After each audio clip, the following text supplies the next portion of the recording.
মোরগ পোলাও নামটি শুনলেই যেন জিভে জল চলে আসে। আজকে আমি আপনাদের সাথে অসম্ভব মজার একটি মোরগ পোলাও রেসিপি শেয়ার করছি। আসসালামু আলাইকুম। এখানে আমি দুটি মুরগি নিয়েছি। মুরগি দুটো কেটে ধুয়ে পরিষ্কার করে পানি ঝরিয়ে নিয়েছি। এখন লবণ আর একটি লেবুর রস দিয়ে মাখিয়ে 20 মিনিট রেখে দেব। তার আগে আপনাদের কাছে আমার একটি রিকোয়েস্ট থাকবে, যারা ফেসবুক থেকে আমার ভিডিওটি দেখছেন লাইক কমেন্ট এবং একটি শেয়ার করে দেবেন। আপনাদের এই শেয়ারটা আমাকে কাজের উৎসাহ যোগায়। আর ইউটিউব থেকে যারা দেখবেন সাবস্ক্রাইব করে পাশে থাকবেন। আমি একটি প্যানে 1 কাপ তেল গরম করে নিয়েছি। তেলটা একটু বেশি দিয়েছি। এখানে হাফ কাপ পেঁয়াজ গোল্ডেন ব্রাউন করে ভেজে আস্ত মশলা দিয়ে চিকেনটা দিয়ে দিলাম। চিকেনটা 5 মিনিট ভেজে নিলাম। এখন এখানে অন্যান্য মশলা অ্যাড করব। আদা রসুন বাটা দিয়ে দিচ্ছি 2 টেবিল চামচ। এখানে মিলিয়ে দিব। আবার ঢাকনা দিয়ে রেখে দিয়েছিলাম 5 মিনিট। ঢাকনা উঠিয়ে গোলমরিচের গুঁড়ো দিলাম 1 টেবিল চামচ। সাদা কালো গোলমরিচ গুঁড়ো মিশিয়ে 1 চা চামচ। জিরা গুঁড়া 1 টেবিল চামচ। ধনে গুঁড়া, কাঁচামরিচ এটা দিয়ে আবার ভালোভাবে মিশিয়ে দেব। এখন দিচ্ছি টক দই। টক দইটা আমি ফেটিয়ে নিয়েছি। টক দই দিয়েও আবার ভালোভাবে মিশিয়ে দেব। এভাবে আমি একটা করে মশলা দেব আর একটু করে কষিয়ে নেব। ঢাকনা উঠিয়ে আবার নাড়াচাড়া দিয়ে দিচ্ছি। এখন দিয়ে দেব কিশমিশ আর বাদাম বাটা 2 টেবিল চামচ। দিয়ে দিলাম সামান্য লবণ। আমার মনে হচ্ছে লবণ কম হয়েছে। অল্প পরিমাণে পানি দিয়ে এখন ঢাকনা দিয়ে সিদ্ধ হওয়া পর্যন্ত রান্না করে নেব। ঢাকনাটা উঠিয়ে নিলাম। আস্ত কিছু কাঁচামরিচ আর ঘি দিয়ে দিলাম। ঘি দিয়ে 5 মিনিট দমে বসিয়ে রাখি।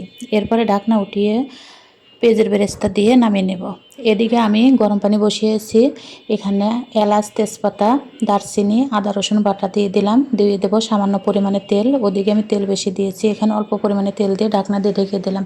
পানিটা যখন বলক আসলো তখন আমি চাউলটাও দিয়ে দেবো। এই চাউলটাও আমি ধুয়ে 20 মিনিট ভিজিয়ে রেখেছিলাম।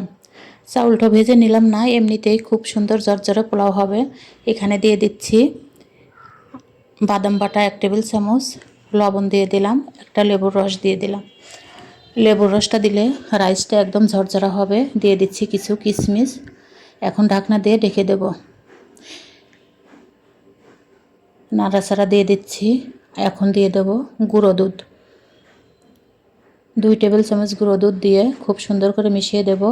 1 চা চামচ দিয়ে দিলাম চিনি। নাড়াচাড়া দিয়ে আবার ঢাকনা দিয়ে ঢেকে দেব। লেবুর খোসাটা উঠিয়ে ফেললাম। দেখুন আমার পোলাওটা কত সুন্দর ঝরঝরা একদম পারফেক্ট হয়েছে।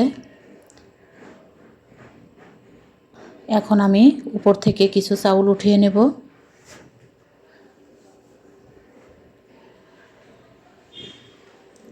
উঠিয়ে নিয়ে চিকেনগুলো দিয়ে দেব। এই মোরগ পোলাওটা খেতে কিন্তু অসম্ভব মজার হয়। এভাবে লেয়ার করে দিয়ে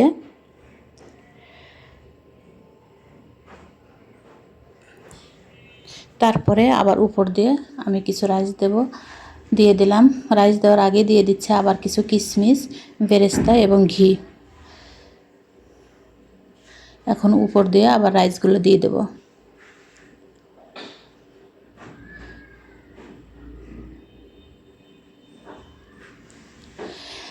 ডিমগুলো আমি ভেজে নিয়ে নেই, এমনিতে ডিমগুলো নিয়ে নিয়েছি।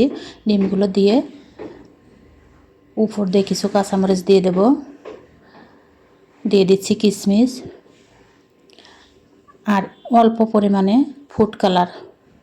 কালারটা সুন্দর আসার জন্য আপনারা ইচ্ছা করলে দিতেও পারবেন, নাও দিতে পারবেন। দিয়ে দিচ্ছি ঘি। গোলাপ জল দিয়ে দেব। পেঁয়াজের বেরেস্তা দিয়ে এটা দমে রেখে দেব 15 মিনিট। 15 মিনিট পরে চলে আসলাম। দেখুন আমার মোরগ পোলাওটা কত সুন্দর হয়েছে, ঝরঝরে একদম পারফেক্ট। আমার রেসিপিটি ভালো লাগলে বন্ধুদের মাঝে শেয়ার করে দিবেন। আল্লাহ হাফেজ।